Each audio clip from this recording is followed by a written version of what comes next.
मैंने कठोर पढ़ाई पड़ी, गोबर डला, घास काटा, महाराज धान चबोरी, हाँ पाई, अरे आपको विश्वास नहीं, खूटी काटी, सानी करी, मेरे बाबा सब कुछ किया। जो एर होती है ना, एर झोली टांग के, अरे भाई आप तो हंस रहे मेरे भाई, सब किया है। और ऐसा नहीं इसलिए तो ये किए तो इनकी बड़ी मीठी मीठी याद भी आती, मीठी मीठी याद आती। वो दिन कैसे थे, पहले बिजली नहीं थी, जो कुएं उगे थे रेड चलते थे, बैल के पीछे कर दिए ना, जी कहते थे जो कुआ कब उछिटेगा तब ये बंद होगा। बड़ी मुश्किल है बात, वो समय याद करूंगा, वो संस्कार है, और वो संस्कार इतने बढ़िया रहे महाराज, उन संस्कारों की कुटाई टुकाई जो हुई, आज भगवान ने उसका फल दे दिया।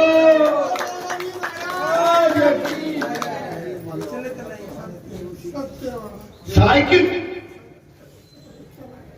कंडा, खाजर, स्कूल ग्वालियर पढ़ने गए, खाजर का गट्टा, कंडे की बोरी, पीछे साइकिल पे, एक हम 1.5 फुट की थी, बालक थे उस समय, लेकिन वो नहीं चलाना साइकिल आती, पहले तो वो कैंची से गए थे, ऐसे कैंची कैंची आदि,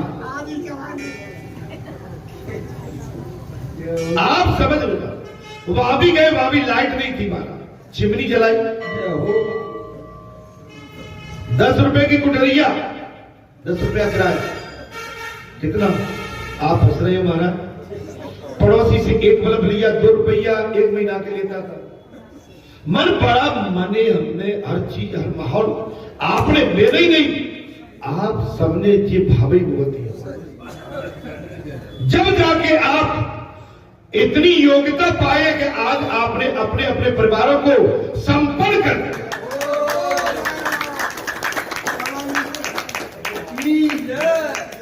ये संस्कार पाए थे, ये संस्कार थे। अब तो कुछ है ही नहीं भाई, अब तो टोटल मशीनरी से काम चल रहा है। कहां से काम चल रहा है महाराज?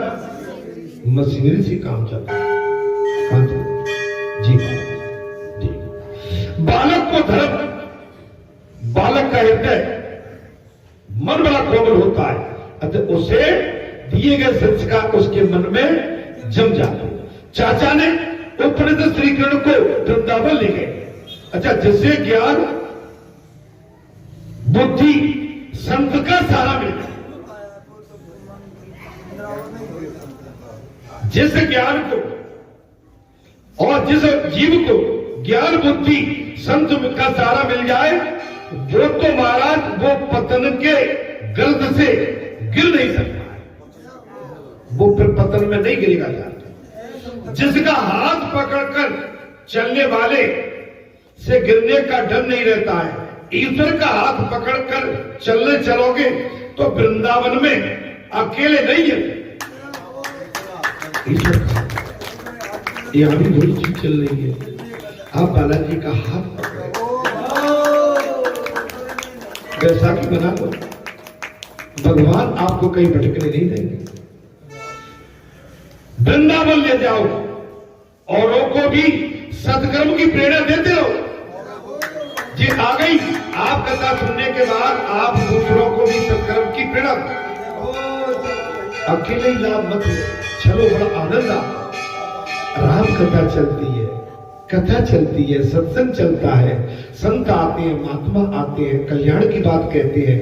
हम मनुष्य का जीवन और हमारा का कर्तव्य ये है कि जाके कहीं किसी सत्संग रूपी महाराज वन में, उपवन में जाके बैठे। गोप गोपियां तथा वृंदावन, महाराज औरों को भी ले जाओ। गोप गोपियां तथा वृंदावन, वो गए वृंदावन में यमुना के किनारे, और गोवर्धन पर्वत को देखकर राम कृष्ण और सभी बालकों को बड़ा आनंद आया।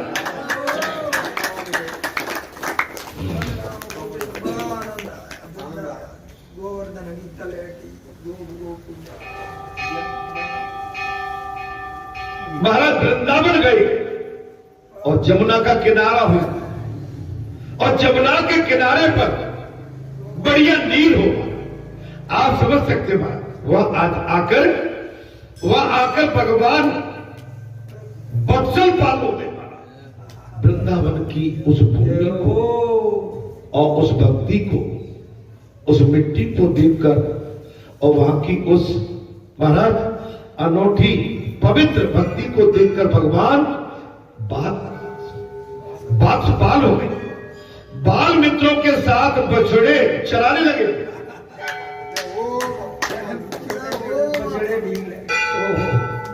अपने बाल मित्रों के साथ भगवान कन्हैया बछड़े चलाने लगे। कोई बात आ गई, हमने अभी पहले कही थी जी महाराज।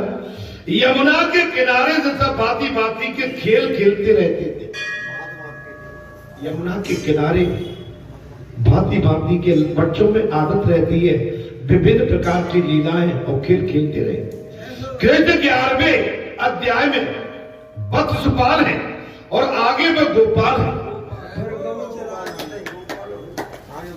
अब गोपाल कृष्ण कभी बंसी बजाकर तथा भांति भांति के खेल रचना करके गोप बालों को आनंद देते।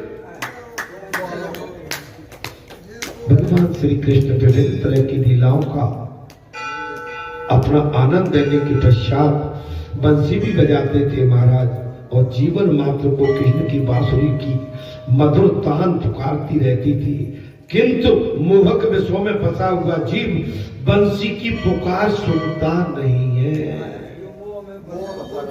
लेकिन संसार की वो विलासता में जो जीव फंसा है वो महाराज भगवान की थान और बंसी को सुनता नहीं। यमुना भक्ति के किनारे दो बाधाएं उपस्थित होती है। क्या होती है महाराज? यमुना भक्ति के किनारे दो बाधाएं उपस्थित होती है। एक है वत्सासुर अज्ञान और एक है अंधावृद्धा और दूसरा है बकासुर माने दंभ। ये पैदा हो जाती है। बगुला दंभ का प्रतीक है। बगुला क्या है? दिखने को सफेद है लेकिन कीड़े खाता है।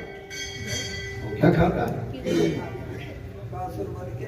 भाई? बगुला दिखने में कैसा लेकिन उसका खाना क्या है? कीड़े खाता। बग भगवत अर्थात दंभी, बकासुर माने दंभी, नीच देश कुछ है कर कुछ रहे। आपने भगवा पहने, वस्त्र कुछ पहने हैं लेकिन आपके कर्म नीच है। भक्त दम्भ है।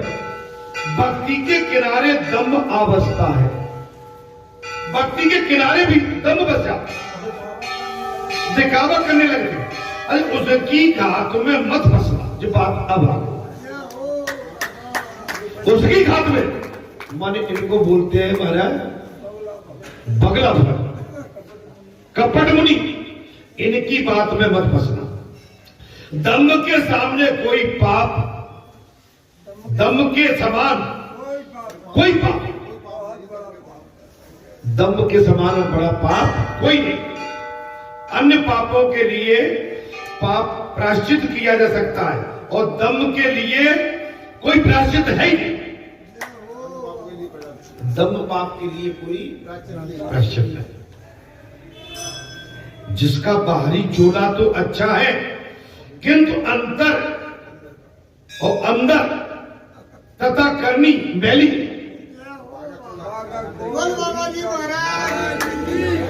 अंदर का चोला साफ है लेकिन अंदर का चोला मैला है। वो बकासुर है। वो कौन है? अच्छा, बगले की चोंच है लोभ। बगले की चोंच क्या है? कीर्ति धन का लोभ अपने साथ दम लेगा। अपनी कीर्ति तो वो लोग के क्या आता है? दम माने लोभ लेके आता है। यमुना भक्ति के किनारे बगुला दम के आते ही सारा खेल बिगड़ जाता है। अब भक्ति आ गई वहां पर छूट जा महाराज। और ऐसे बनावटी कार्यक्रम में भक्ति भी आपके हाथ से चली जा रही। भगवान ने बत्तासुर और बकासुर का वध किया। यहाँ पर भगवान ने बत्तासुर और बकासुर का वध किया। एक बार श्री कृष्ण अपनी बाल मित्रों के साथ वन में बछड़े चराते हुए खेल रहे थे। उन बालकों के शदाब का वर्ण के शब्दों में करें कि जिनको श्री हरि के खेलने का अवसर मिला है, जिनके दर्शन के लिए भोग योगी और महाराज ऋषि मुनि तरसते रहते थे, आज उसी पार ब्रह्म परमेश्वर के साथ गोपाल बालक खेल रहे हैं। गोपाल बालक खेल, सभी बालक खेल कूद में लगे हुए थे। कथा में प्रसन्न जो अगुण कथा है जी, हाँ, सभी बालक खेल कूद में लगे हुए हैं। इतने में वहां अगासुर आ गया।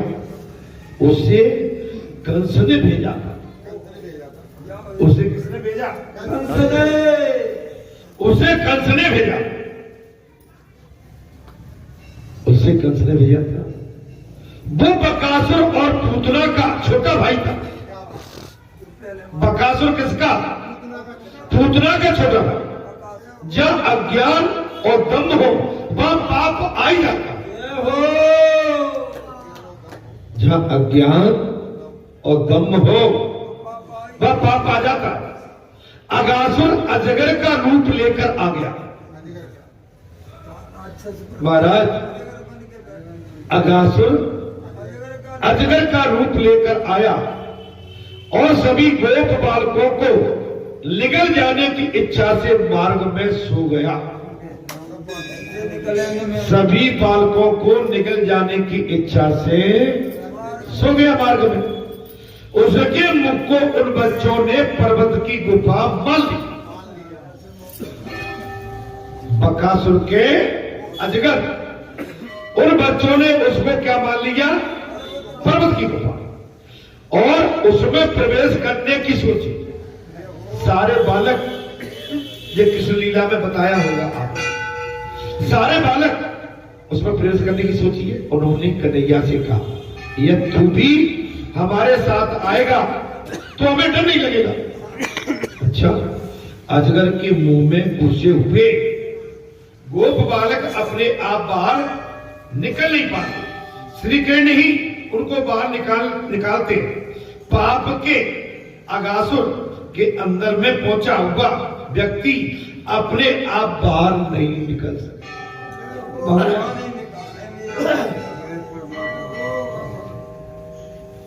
अगर पाप से सब तरफ से कोई जीव गिर जाए और मकड़ जाल में फंस जाए, संसार के मकड़ जाल में फंस जाए, वो जीव आप ही आप बाहर नहीं निकल पाता है।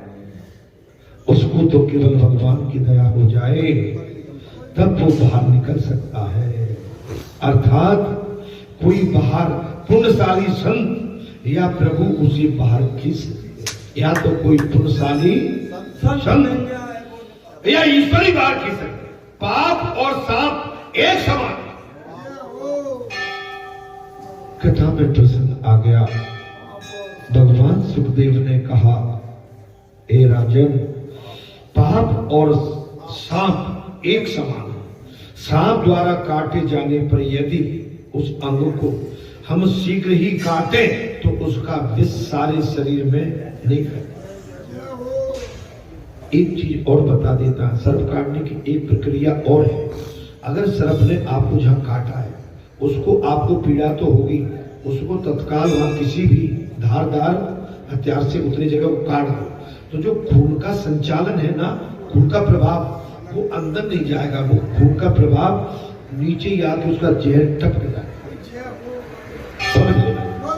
हाँ जी। इसी प्रकार पाप का विचार आते ही उसे क्षण भर में नष्ट कर बच जाए।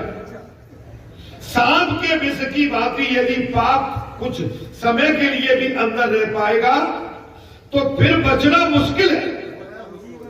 सांप के जहर की तरह कहीं पाप कुछ समय अंदर रह गया, अब किसी को दारू पीने की आदत पड़ जाए, जुआ खेलने की, व्यभिचारता, मारे चरित्रहीनता की आदत पड़ जाए, वेश्यागामी हो जाए तो बड़ा मुश्किल है। बार बार वही दौड़ के पहुंचेगा। किसी को महाराज खाने की लत पड़ जाए, दूध जलेबी की, तो फिर उसे संसार के विषैले पदार्थ अच्छे नहीं लगेंगे, दूध जलेबी खाएगा, उससे बच जाएगा। पाप का चिंतन करने से वो महाराज और बढ़ेगा। जितना पाप का चिंतन जीव करेगा उतना पाप हमारे अंदर और बढ़ेगा। पाप धरती से आकाश तक व्याप्त है। पाप धरती से लेके आकाश तक व्याप्त है। अगासुर का होंठ धरती पर था और दूसरा आकाश तक पहुंचा हुआ था। वो अजगर था। अजगर का एक जबड़ा नीचे और एक जबड़ा आकाश में, पर्वत की भांति। सारे बालकों ने सोचा कि ये तो कोई गुफा है, इसमें प्रवेश कर लो। लेकिन उसके बाद सबने चिंतन मंथन किया कि कन्हैया को साधो। मन संग संग चलता है, अतः पाप तो तुम्हारे साथ महाराज वन पर्वत या जहां भी जाओगे वहां साथ ही जाए। माने पाप हमेशा 24 घंटे। आप जहां कथा सुन रहे हैं, जहां भी पाप गिरे हुए, आप इतनी जगह नहीं है, ये तो भूखा है। कथा के बाद वो पाप गिरता था, गेट से बाहर निकले और पाप न गिरे। अभी मंदिर परिसर में आप हम जब तक बैठे हुए हैं तब तक मान लो कि हम उस पाप से बचे हुए हैं, और मंदिर परिसर से बाहर होने दो, महाराज पाप आपको हमको घेर लेगा। वासना के प्रभाव में बाहर जा रहा जीव अंतर आत्मा के मना करने पर भी पाप करता रहता है। अभी आपको हमको इतनी बढ़िया सुंदर कथा बताई गई है, तो पाप मत करो, कहीं कुदृष्टि मत डालो, किसी के साथ पाप जहां होता हो वहां सत्संग मत करना। लेकिन जीव प्रेम के मानता नहीं है, संसार में फिर भी फिसल जाता है। संसार की चकाचौंध, संसार की प्रवृत्ति वृत्ति को देख के जीव अनायास उस मकर जाल में फंस जाता है।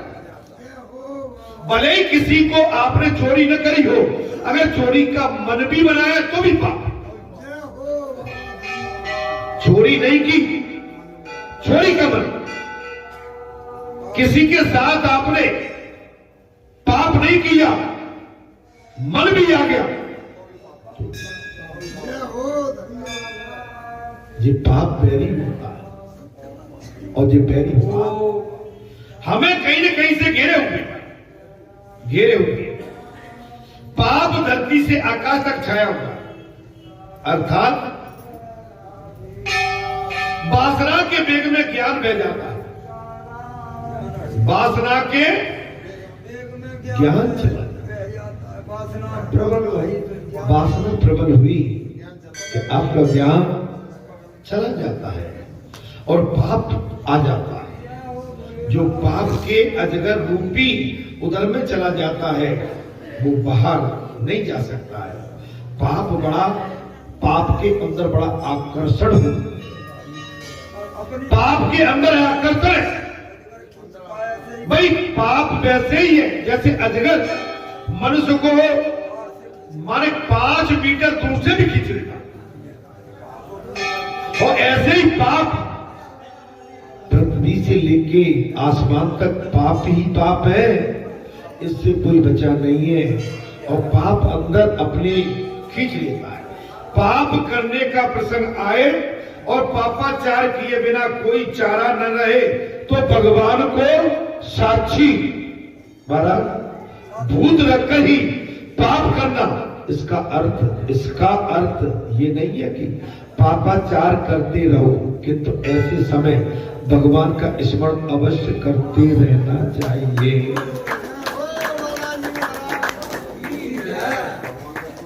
भगवान का स्मरण जरूर करते रहे।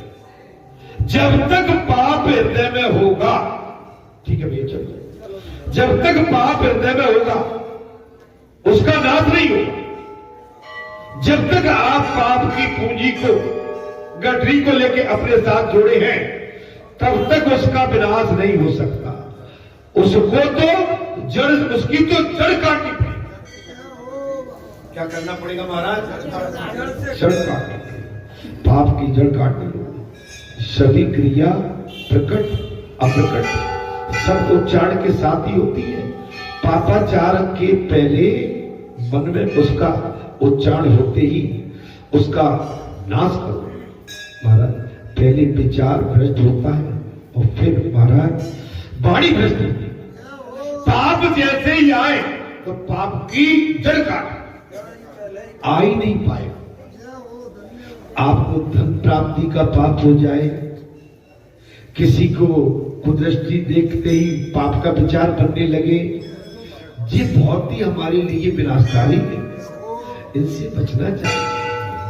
वो तो भगवान तो महाराज कैसे है, वो तो अंतर्यामी है, हमारी सब जान, हमारी छोटी बड़ी हरकत को भगवान बड़ी गहराई से देख रहे हैं और फिर आचार में भ्रष्टता आ जाती है, हमारे आचरणों में भ्रष्टपन आ जाता है। मन में पाप आते ही मन को डांटो,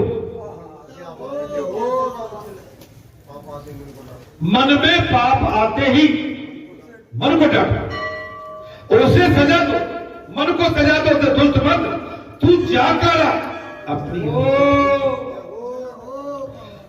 पाप मन में आते ही शीतल जल से स्नान करके कीर्तन करो, प्रार्थना करो। पाप जैसे ही मन में प्रभाव आए, आप वहां से अपने मन को हटाइए, मन कीर्तन करिए। जो एक उदाहरण है, जैसे पाप आए, पाप से मुंह मोड़िए, अपना किसी और जगह पे मन लगाइए।